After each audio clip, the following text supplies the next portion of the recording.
Hi friends, welcome back to my channel Amazing Secrets of Beauty.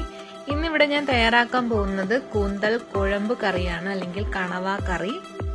അപ്പോൾ ഇത് നമുക്ക് എങ്ങനെ തയ്യാറാക്കും നോക്കാം.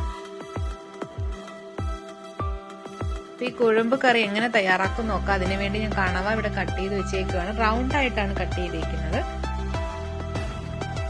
അതും അതിന്റെ തലയും എടുത്തിട്ടുണ്ട്. പിന്നെ നന്നായിട്ട് കഴുകി വൃത്തിയാക്കി കുക്കറിലിട്ട് വെച്ചേക്കുവാണ്. ഇനി ഇതിൽ നമുക്ക് ഒരു 7-8 ചെറിയ ഉള്ളി, ഇഞ്ചി വെളുത്തുള്ളി പേസ്റ്റ്, ആവശ്യത്തിന് ഉപ്പ്,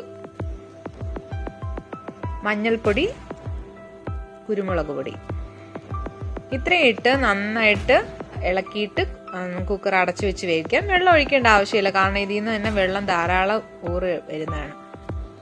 അപ്പൊ ഈ വേവുന്ന സമയത്ത് നമുക്ക് അരപ്പ് എങ്ങനെ തയ്യാറാക്കും നോക്കാം. അരപ്പിന് വേണ്ടി തേങ്ങ എടുത്ത് ഒരു 5-6 ചെറിയ ഉള്ളി അരിഞ്ഞത്, മുളക് പൊടി, മഞ്ഞൾപ്പൊടി, കുറച്ച് മല്ലിപ്പൊടി,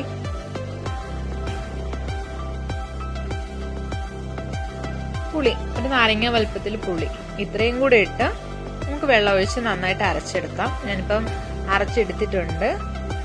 ഇനി നമുക്ക് വെന്തിരിക്കുന്ന കണവ അതിലേക്ക് നമുക്ക് ഈ അരപ്പ് ഒഴിച്ചു കൊടുക്കാം. നന്നായിട്ടൊന്ന് ഇളക്കിയെടുക്കാം.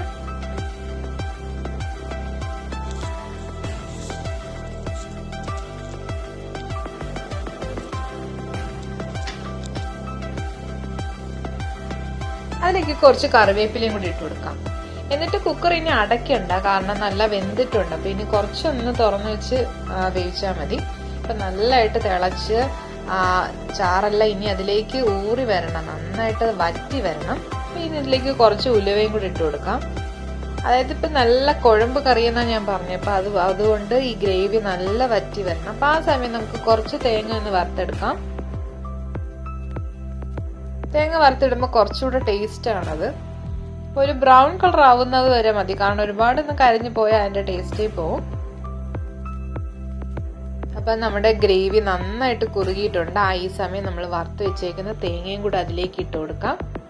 അങ്ങനെ വളരെ സ്വാദിഷ്ടമായിട്ടുള്ള കൂന്തൽ കുഴമ്പ് കറി അല്ലെങ്കിൽ കണവ കറി തയ്യാറായിട്ടുണ്ട്. ഇനി നമുക്കൊരു സെർവിംഗ് ബൗളിലേക്ക് മാറ്റാം.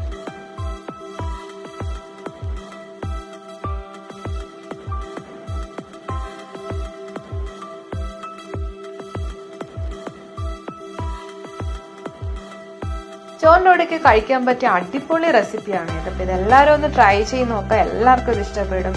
അപ്പൊ നിങ്ങള് എന്റെ ഈ വീഡിയോ ഇഷ്ടപ്പെട്ടുണ്ടെങ്കിൽ ലൈക്ക് ചെയ്യുക, ഷെയർ ചെയ്യുക, കമന്റ് ചെയ്യുക. അപ്പൊ അതോടൊപ്പം തന്നെ സബ്സ്ക്രൈബ് ചെയ്യാത്ത കൂട്ടുകാരാണെങ്കിൽ തീർച്ചയായിട്ടും സബ്സ്ക്രൈബ് ചെയ്യുക, കൂടെയുള്ള ബെല്ലൈക്കണൂടെ പ്രസ് ചെയ്യുക. അപ്പൊ അടുത്തൊരു നല്ലൊരു കിടില റെസിപ്പി ആയിട്ട് വരുന്നവരെ ബൈ.